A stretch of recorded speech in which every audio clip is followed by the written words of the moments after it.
Hello and welcome to Gravitas Plus. I'm Palki Sharma Upadhyay. The year is 2022 and India is celebrating 75 years of independence. 75 years ago, the British left India and we became free. Or did we?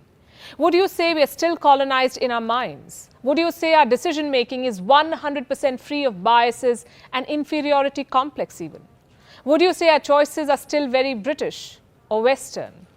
When the British colonized India, they were desperate to legitimize their rule. So they came up with the theory of the white man's burden. They built smokes and mirrors around civilizing India, painted themselves as a superior race. The British were superior, we Indians inferior. Thomas Babington, or Lord Macaulay as you would know him today, brought English education to India. His purpose was to hammer in the inferiority complex. They introduced an education system that hailed the British as superior in science, arts, even morals. On the 2nd of February 1835, Macaulay circulated his Minute on Education. He declared, "A single shelf of a good European library was worth the whole native literature of India and Arabia." Quick fact check. The Mahabharata is lengthier than Homer's Iliad and Odyssey combined. The Mahabharata has more than 200,000 lines. Iliad and Odyssey have 30,000 lines each. The Ramayana too is 3 times as large as Iliad. Anyhow, Macaulay did not hesitate in selling lies or spelling out his design. He said British education was meant to create a class of persons, Indian in blood and color, but English in taste, in opinions, in morals, and in intellect. The idea was to make the West aspirational. Do you think Macaulay was successful? I think he was. We're speaking in their language after all. Look around you. Many educated Indians today are very English in their taste. Some have become indifferent to their own culture. Do you remember when Coldplay performed in India? That concert was sold out. Do you remember when Justin Bieber played in India? Newspapers said the madness was unprecedented. But year after year, Indian classical singers perform to empty halls. Indian classical dancers get no audience. Kathak veteran Shobna Narayan once said that the Indian audience seems to have a closed mind to Kathak. But salsa or flamenco, those we would love to pick up.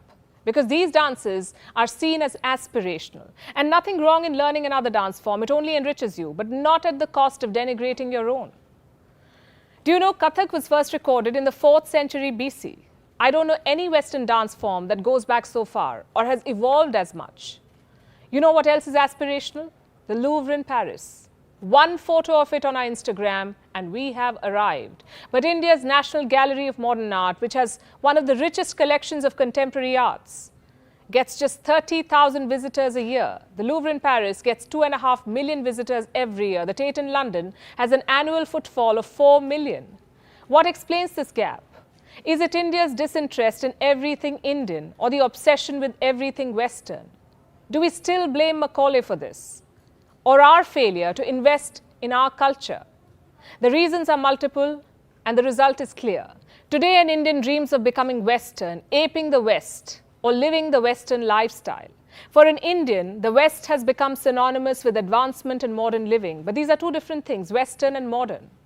If only we could cure this 75-year-old colonial hangover, if only we could look through what Macaulay wanted us to learn, if only we could reconnect with our heritage, we would realize that it's us, the Indians, who have always been ahead of our times. Ancient India was aspirational, ancient India was advanced. Meet Bodhayana. He lived in 800 BC. He calculated what the world knows today as the Pythagoras theorem. Pythagoras lived in 570 BC in Greece. Most likely he picked the theorem from the Hindu sages he studied under. Have you heard of the Fibonacci number sequence? This is how it looks. Every number is the sum of the 2 preceding numbers. The world credits Italian mathematician Fibonacci for the sequence. But an Indian sage named Hemchandra wrote it long before Fibonacci. And Hemchandra was not the first, by the way. An Indian mathematician named Gopala studied these numbers long before Hemchandra or Fibonacci. Eurocentric textbooks will not tell you this. Macaulay would never want you to know this. An Indian invented zero, an Indian taught the world how to calculate the value of pi, an Indian invented the decimal system or the binary digits, or the heliocentric theory about the solar system. It was Aryabhat who first proposed that the earth is round, it rotates on its axis and revolves around the sun. Today we learn about Copernicus. We wear t-shirts and sweatshirts of NASA. But 1,000 years before Copernicus, Aryabhat determined the diameter of the earth. He also determined the diameter of the moon.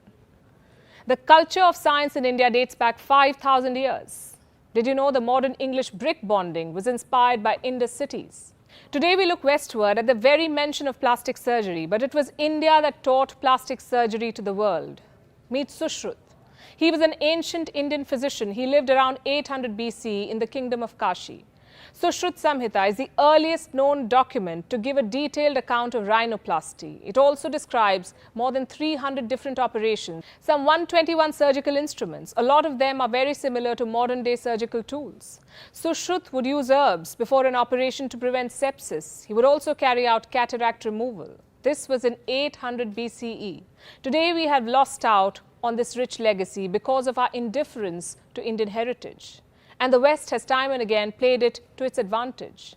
In the early 1990s, two American researchers staked a claim to the US Patent and Trademark Office. They said they discovered the healing properties of turmeric or haldi. These researchers were given the patent in 1995. Now here's what's funny. Indian households have been using turmeric paste on wounds for ages, but somehow we never filed a patent.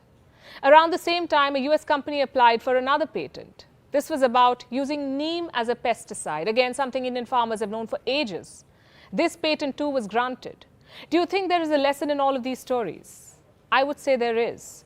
The world we live in will always have false claims. History will always be Eurocentric. There will always be sharks stealing ideas and innovations. But if we don't reconnect with our rich heritage, we would continue to be fooled by Macaulay and company. We will continue to believe that Indians are inferior. The world won't remind you that the Industrial Revolution that started in the West was powered by the cotton gin, and that the machine was invented in India. India also had the earliest known dock. It was at Lothal in Gujarat. Steel was made in India as early as 500 BC. It is possible that Indian scientist Cunard devised the atomic theory centuries before John Dalton was even born. India was the first to smelt zinc by distillation. The first seamless celestial globe was made in Kashmir. It was by Ali Kashmiri Ibn Luqman. And despite all of these advancements, India never went on an offensive. India never invaded another country. We did not have crusades. Our ancestors not just taught the world science, mathematics, and astronomy, we also exemplified tolerance. This is the birthplace of four religions: Hinduism, Buddhism, Jainism, Sikhism. It is hard to find a heritage this rich. 75 years ago, we got the chance to reclaim this very heritage. But have we done justice to it? 75 years ago, Mahatma Gandhi led a freedom movement so that you and I could claim what is rightfully ours. You know, the great Indian heritage. But 75 years on, our minds may still not be free and our spirit of innovation not completely unleashed. Look at the number of patents India filed in 2020 and compare this to the rest of the world.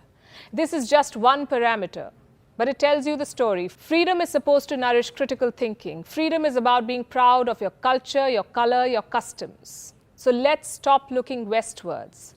Let's look inwards. We've been free for 75 years. It's time we reclaimed our lost glory. It's time we reconnected with our heritage and got back to being what we've always been, far, far ahead of the times.